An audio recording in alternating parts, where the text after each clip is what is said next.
not easy when you immigrate. It's like you haven't got a place in nowhere. Everyone essentially has that feeling and wanting to belong. Where do you come from? Go back to your own country. They came for a better life, for a better future. From walking the streets of Britain, it's clear to see how diverse and multicultural British society has become. Immigration surrounds us and has been at the forefront of negative associations for decades. What makes someone British?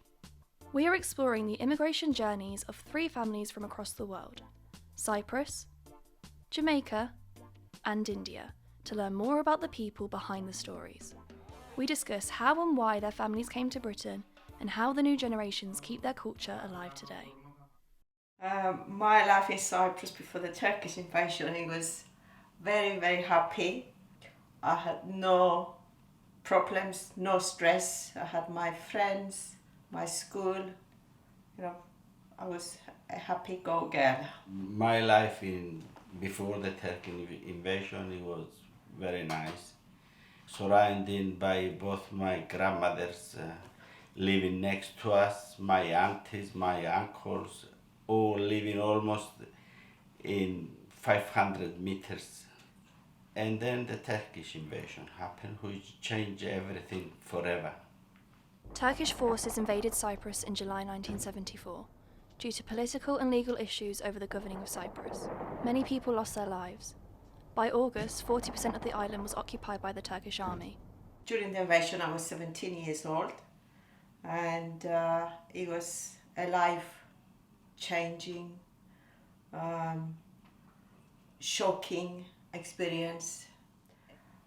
My future changed because we didn't get to finish our college, because we all had plans to study. I was 19 years old, and they called us to go in the army. We went. It was really bad. To shoot people and people shooting you is the worst thing that can happen. During the war, many people lost their homes and began living in the fields. Ethihia and her family became refugees. They stayed with their relative but had no communication with Savas as he was in the army. After a month, Ethihia and her sister were sent to England. They travelled by ship to Athens, then by plane to England, staying with their Auntie Christina and Uncle Savas in Northampton. Christina and Savas Christofi immigrated to London in 1956. They were from the same village in Cyprus, but came to England separately, where they met due to a friendship between their sisters. Savas was a waiter, and Christina a seamstress, and by 1957 they were married. After my nieces come, my brother come, no clothes, no nothing. No the children clothes. My brother coming.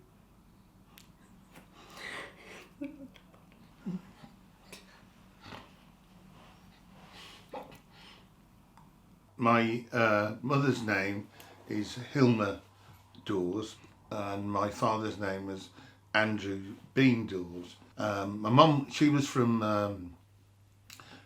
Westmoreland, which is the parish, and from a place called Broughton, which is a small sort of village in that parish in Jamaica. My father's from Hanover parish, and the town he was born in is called Cascade. My mum was a seamstress in Kingston. My father, who had been there before her, was a tailor. He'd had a number of jobs. He owned the first 2 taxis in Jamaica, which he had brought over from the United States. And so they met really through sewing, if you like.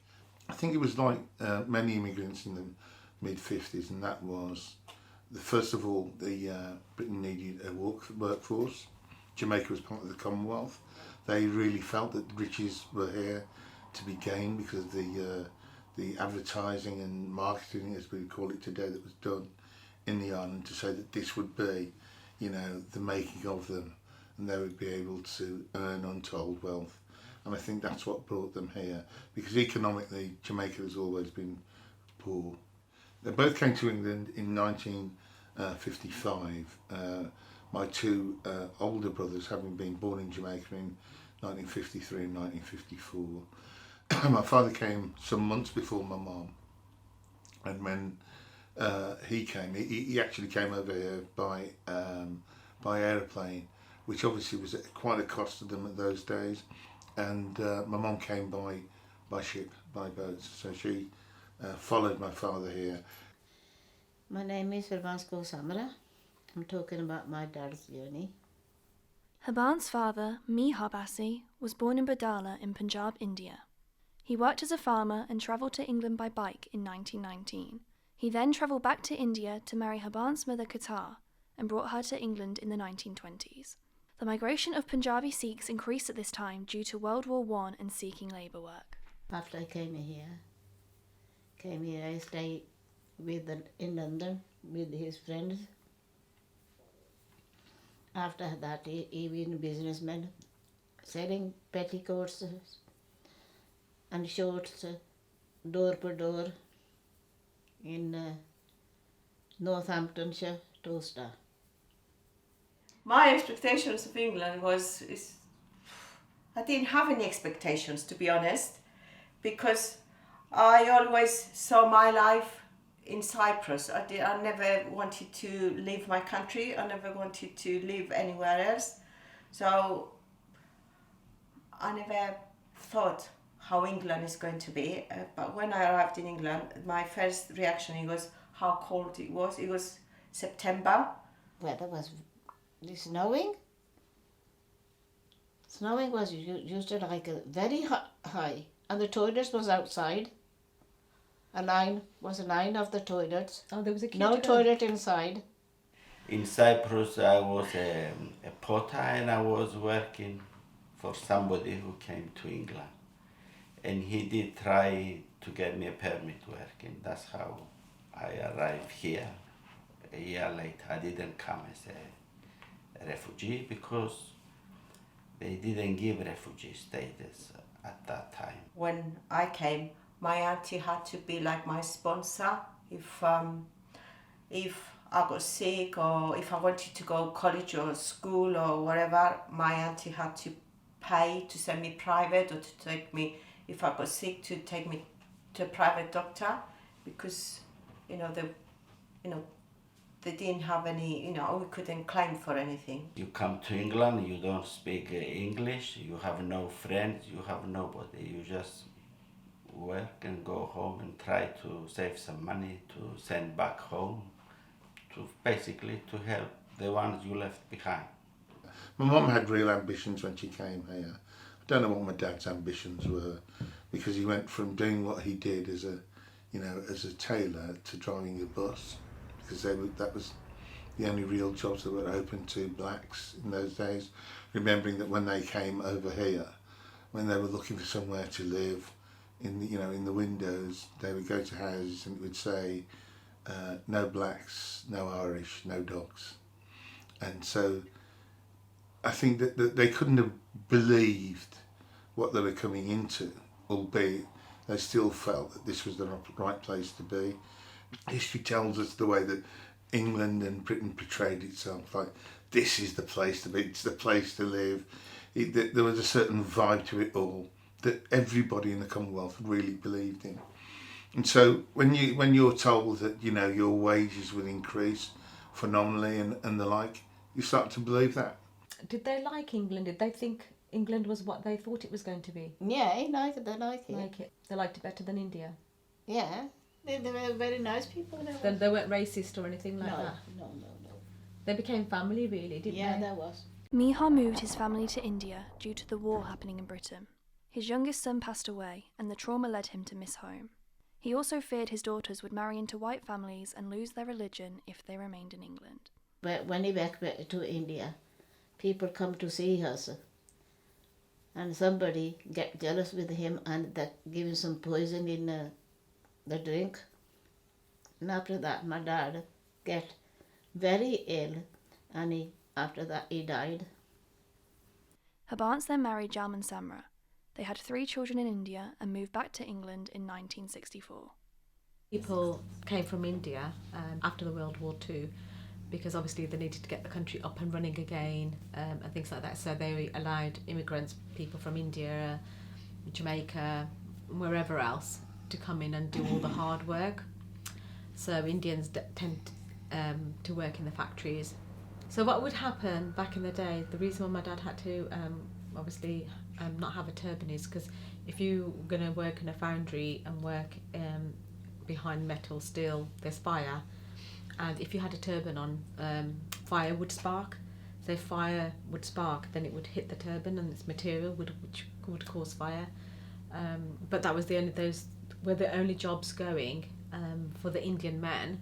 It was hard work, but it was the only job that was going that paid average money. At the beginning, because we didn't mix with any English people, we stayed with my auntie, and the only people we mixed with, it was the family.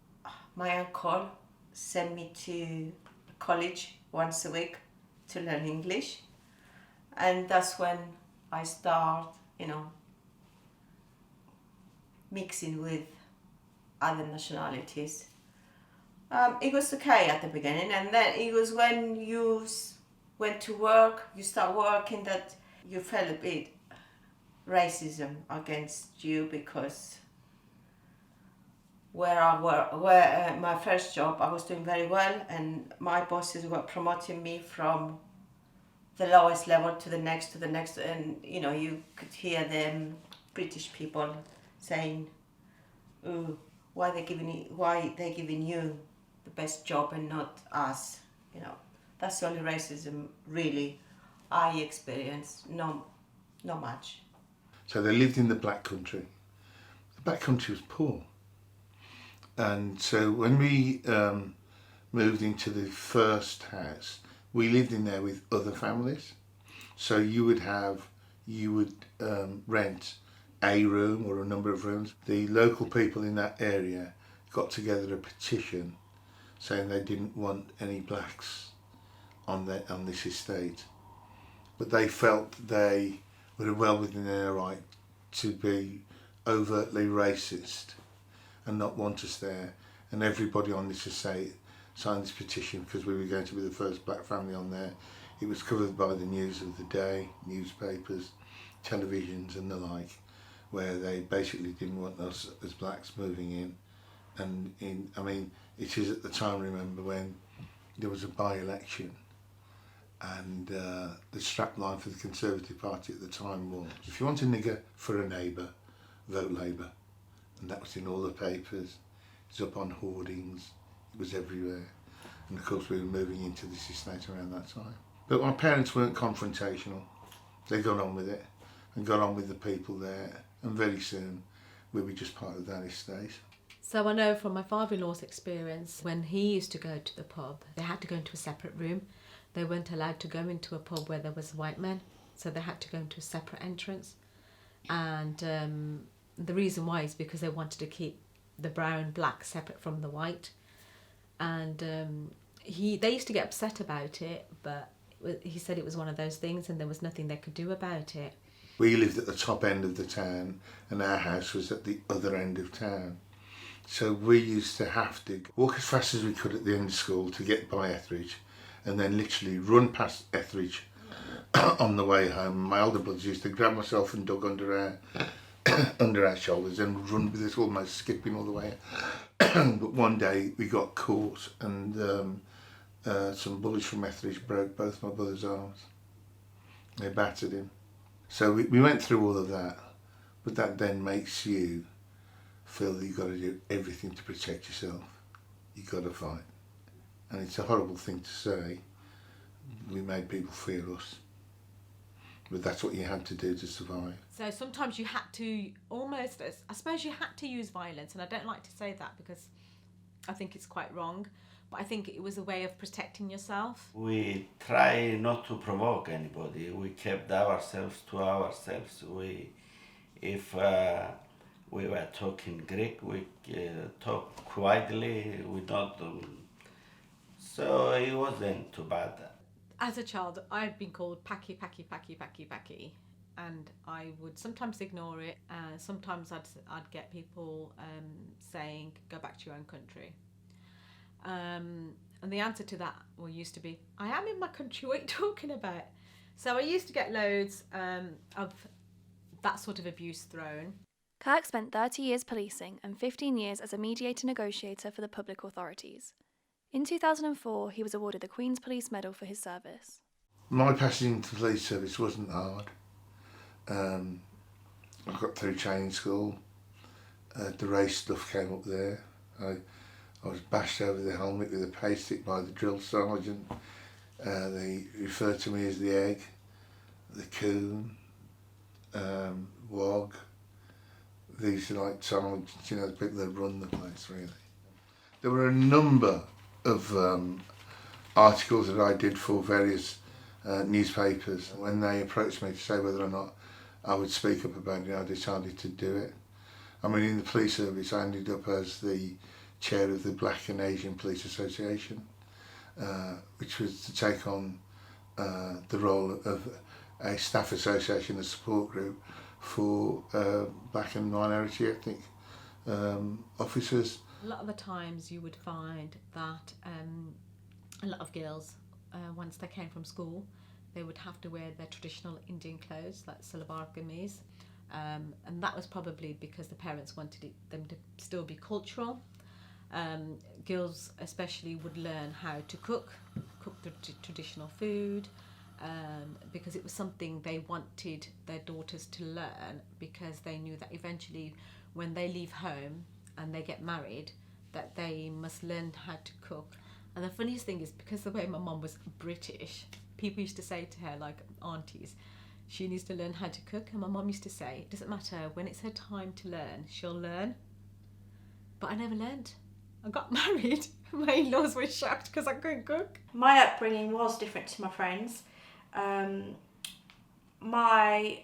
On the good side, my parents had this culture where everyone was welcome to our home. We had always had lots of people around us, always gatherings, parties. So we had a happy childhood in that sense. On the negative side, my parents were quite strict. We weren't allowed boyfriends. We weren't really allowed to go out wherever we wanted to go. They were quite strict in that sense. So that was quite difficult. How different do you think the experiences have been from your upbringing compared to like how you've seen me and like Cameron and Ruben grow up? I think the upbringing, we allow you to be a bit more independent. We weren't allowed to, probably, I'm not saying allowed to be, but it wasn't something that we did, and we weren't really independent. I think you probably got more freedom of choice, which we probably didn't have. I think education-wise as well, you can choose whatever you want to do, whereas I think we were limited. So say, for example... Don't have to be a doctor. Yeah, whereas back in my day, if you went to university, you actually went to university to be a doctor, or you went to be a lawyer or a solicitor. The difference between my upbringing and my children's is that my children have had a lovely life, I'd like to think, because they've had more opportunities than I did. They've been able to go where they wanted to, and been a lot freer than I was as growing up as a teenager. Having been born in the country and lived and raised in the country, that I've know a lot of things to do with my Britishness and my mum's side of the family. But when it comes down to your side, it's a bit more like I blame myself for that. I blame myself to a huge extent to that, but not to all of it. Yeah, that I should probably have got you to Jamaica. I never went to Jamaica until your mum booked a trip for me to go to Jamaica, and perhaps I should have done that with yourselves at a younger age. I also think that the education system in England didn't lend towards kids or immigrants, or the influence that the UK had in terms of the West Indies and the like is ever taught in schools, and not really. I'm self-taught about Jamaica. And I feel like not knowing that side also led to me having a bit of an identity crisis in terms of myself. Yeah. Like, am I truly mixed race? I mean, when I was always around white people, they say you're so black. Around black people, they'd say I'm so white. I'd like to learn more about my heritage. It's like so my parents are Greek and English. So my mum's side, the English side, we can trace it right back, and it's really cool. And you know, that I went to Scotland a couple of weeks ago and found one of our surnames is come in a church that we went to, and you know, the point is that everyone can be traced back to this surname. So I was probably related to this man 500 years ago. But with the Greek side, I've got no idea. It's really crazy because you would think maybe as the generation's gone down, people, especially as when all my friends, they can't really speak Punjabi as much and they can understand it, but yeah, they still listen to Punjabi music, And which like, I think is really interesting. Yeah. I think it's something that people also like listen to more as they get older. I feel like when we were younger, it was more, everyone was kind of, well, I guess from my experience, it was more like you were kind of play down your Asian side, especially with my primary school being mostly like white. Until I got to sixth form is when I guess I more embraced my Asian culture. Jamaican patois has made its way into British society and culture very subliminally, to the point where a lot of youth and youth culture generally use it. Most of the kids these days say things that we used to say, but in a black context when I was young, so just amongst black people. But when I speak today and hear Asians, blacks, the Irish, Brummies, Londoners in Manchester, if you look at the slang, the colloquialisms that they use, a lot of that comes from Jamaica. My ability to speak Greek is very basic. I think I understand more than I can say. My vocabulary is very limited, but yeah, I wish that I could speak Greek properly. I mean, there's baby videos of me when I'm about 3 talking to my bapu in Greek who lived with us, and then when my brother came along, I think the household just stopped speaking it. That's something that really upsets me. Me and my siblings have grown up in a very white middle class neighbourhood, but we've still tried to stay as true to our own Jamaican heritage. My sister and my brother have had that socialisation outside of this area, where they've had, via basketball. Well, my sister's really always brought that to her drama. She's always like tried to portray everything in regard to her colour and how it makes her different to people around this area, or people who makes her almost feel unique being mixed race. Mixed race girl in a mixed up world. Hope it's best of both, right? Yeah, if I use colloquialisms, I'm black, or talk posh, I'm white. Tell me again how to act a colour, because I sure as hell don't know. It's hard to keep, for myself, a lot of heritage, as I've always gone through being around predominantly white, British people my whole entire life, in meaning my work, my schooling, and the sport and hobbies that I've taken up outside of that. When I brought home Martin, it wasn't received very well, not because they had anything against the English or English culture, because the culture is basically very similar. It's just, there's no big differences. It was just the fact that they would have probably preferred me to marry someone like me, a British-born Cypriot, because of our backgrounds and our culture, and they thought maybe It's familiar, isn't it? Yeah, whether we might argue when I want my big family gatherings and they don't, and because they're not been brought up that way. But in saying that, he's embraced it and loves it, and he's so happy to be part of my family and my culture. Arranged marriages still happen today. They're not a bad thing. Some people think it's a bad thing. It's not really a bad thing. It's changed from what it used to be. From back in the day, my mum probably didn't even see my dad, and my dad probably didn't see my mum. Whereas for me, I was introduced to my husband, and that was pretty much it. We saw each other's photos, we had a conversation, communicated here and there. Whereas like now, the generation has slightly changed, whereas obviously, you know, they generally get married, some get married to anyone who they want to get married to. Some families accept that. Some families don't accept that, but they want you to marry the same caste or the same colour or the same religion. We've been together for about 4 months, or 3 or 4 months, before my dad would actually meet Kirk. They didn't grow up with black people. If they saw a black person in the street, both, you know, my mum and dad, they said they would stare because it was just so unusual. But eventually, you know, I went round to my mum and dad's, and I said to Dad that, you know, something's got to give. There was a lot of tears and upset, and we had it out about the fact that I really love Kirk, and all he said was, the only thing I'll say is that I'll try. And he was true to his word. He did try, didn't he? And he did accept him, and he was his son-in-law really, and he loved his grandchildren. When I go back home, it makes me feel very bad and sad.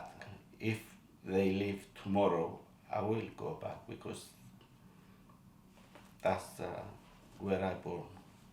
I've been after the invasion in Cyprus. I've been to Cyprus. I got to see my village. No house. I've been to see my farmer. Nothing tree, nothing at all. It didn't have the lot, but they lost what they had. I lived longer in this country, so when I go to Cyprus, I feel a little bit of like a foreigner, but I feel a foreigner here as well. So me personally, I don't feel I belong here or there. I can't go to Cyprus to stay. I can't live with my children and my grandchildren. My daughter is married to English. I got two son-in-law, nice. I'm very happy. And it was only when we were all grown up that they decided they wanted to go back. And so they went back there on holiday and their families, but they could see that they had a better lifestyle here. Though I think they always had a little dream that one day they would return home. Once people had left Jamaica and lived here for quite some time, even Jamaicans don't think of you as being Jamaican, even if you were born there. And they have a term in Jamaica that if you go back and when they speak to you, they say, "Hey, sir, you come from foreign," right?